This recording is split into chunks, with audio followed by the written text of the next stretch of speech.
Janones, hoje é uma daquelas lives nossas aqui do DCM que a gente não sabe por onde começa e nem se vai dar conta do tempo de tanta coisa que a gente tem para perguntar. É uma coisa Vamos lá. realmente impressionante. Agora, eu queria primeiramente, numa pergunta um pouco mais ampla, um pouco mais abstrata, ouvir de ti o que significa esta denúncia para a preservação, para a manutenção da democracia brasileira.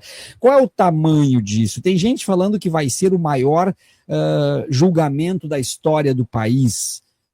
Não sei se tem outros como Mensalão e Lava Jato que em tamanho podem se comparar, mas qual é o significado do que se avizinha enquanto julgamento? Professor, eu vou responder a sua pergunta, mas vou responder uma outra decorrente dela. Qual o nosso desafio daqui até a data em que Bolsonaro entrará finalmente na sua cela de prisão, onde, creio eu, ficará até seu último dia de vida, porque nós temos uma missão até lá. Bom, primeiro em relação ao significado, eu já fiz várias reflexões se é possível a gente tirar algo de proveitoso nos ataques que as nossas instituições vêm sofrendo nos últimos tempos. Eu fui vítima recentemente, e não tenho nenhum problema em trazer o tema aqui, eu fui vítima recentemente de acusações infundadas, processos que já estão se encerrando, porque nada foi comprovado contra a minha pessoa, e em momento algum vocês me viram sequer citar em um único post o nome do ministro responsável pelo inquérito onde eu era investigado. E nunca verão.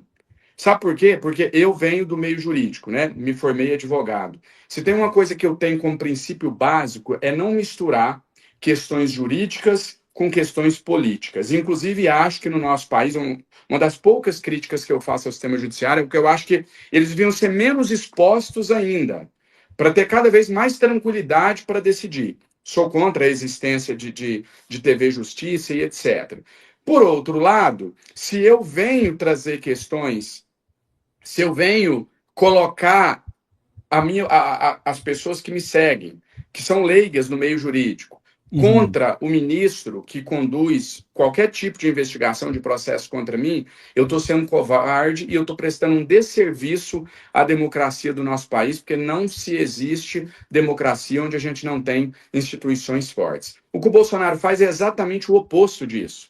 Né? Ele ataca as instituições o tempo todo. Por quê? Porque deve, porque é um bandido, porque é um golpista, porque não consegue se adequar ao que ele mesmo chama de 4 linhas da Constituição. Então, ele prefere atacar, enfraquecer essas instituições. Voltando ao início aqui, divaguei um pouco para dizer o seguinte: se tem algo de positivo nessa história toda, é a gente sair fortalecido. Se a nossa democracia sobreviver, e tudo indica que vai sobreviver, e agora eu estou falando a nossa, não é só a brasileira, não, é mundial. Se a gente vai sobreviver a Bolsonaros, a gente vai sobreviver a Mileis, a gente vai sobreviver a Trumps, e a gente sobrevivendo a tudo isso tem algo de positivo. Mostra o quão forte a democracia é. Mostra que a democracia não é um princípio a ser discutido, a ser negociado. Agora, aí eu parto para a parte final da minha resposta, e que eu acho que é o coração dessa questão. Não tem como mais a gente achar, acreditar que a comunicação é hoje como era nos anos 90, 80, até início dos anos 2000. Mudou drasticamente. Inclusive, uma das poucas críticas que eu tenho ao governo Lula no quesito comunicação, nunca escondi isso de ninguém, porque eu acredito que a gente ainda está lá no Lula 1, no Lula 2, a nossa comunicação está no formato Lula 1, Lula 2. A gente vive a era da pós-verdade em que, infelizmente, a narrativa ela é mais importante do que a verdade. O que importa é como você conta a história. Se você coloca lá num título, Janones fez isso e aquilo, pronto, acabou. Se a narrativa é bem contada, se os deputados bolsonaristas esparramam, aquilo é o que vai prevalecer. O que é de verdade naquilo ali, se eu fiz, se eu não fiz, infelizmente, não tem quase que valor nenhum. Esse é o tempo que a gente vive. Não cabe a mim concordar ou discordar. Isso é um fato. Né? Eu discordar não vai mudar a realidade que se impõe. A mim, ou eu caminho junto com essa realidade, eu me adequo aos novos tempos, ou eu vou ser atropelado. Enfim, por que eu fiz contei toda essa historinha aqui? Para dizer que a resposta sobre como nós sairemos dessa situação, se a democracia vai ser fortalecida ou enfraquecida, essa resposta está intimamente ligado sobre qual a maneira que nós vamos contar a história desse golpe.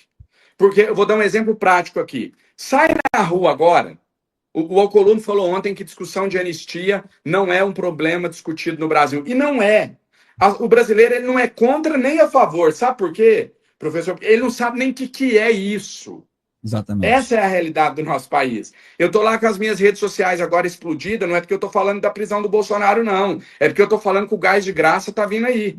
Isso daqui, eu me incluo, nós, todos nós, principalmente o campo progressista, nós falamos para bolhas.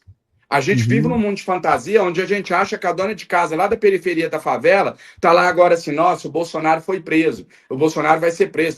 Essa mulher nem sabe o que é isso, ela não tem tempo para pensar sobre isso, para assistir a gente debatendo aqui, porque ela tem que preocupar com colocar comida na mesa e ela quer saber que o alimento tá caro.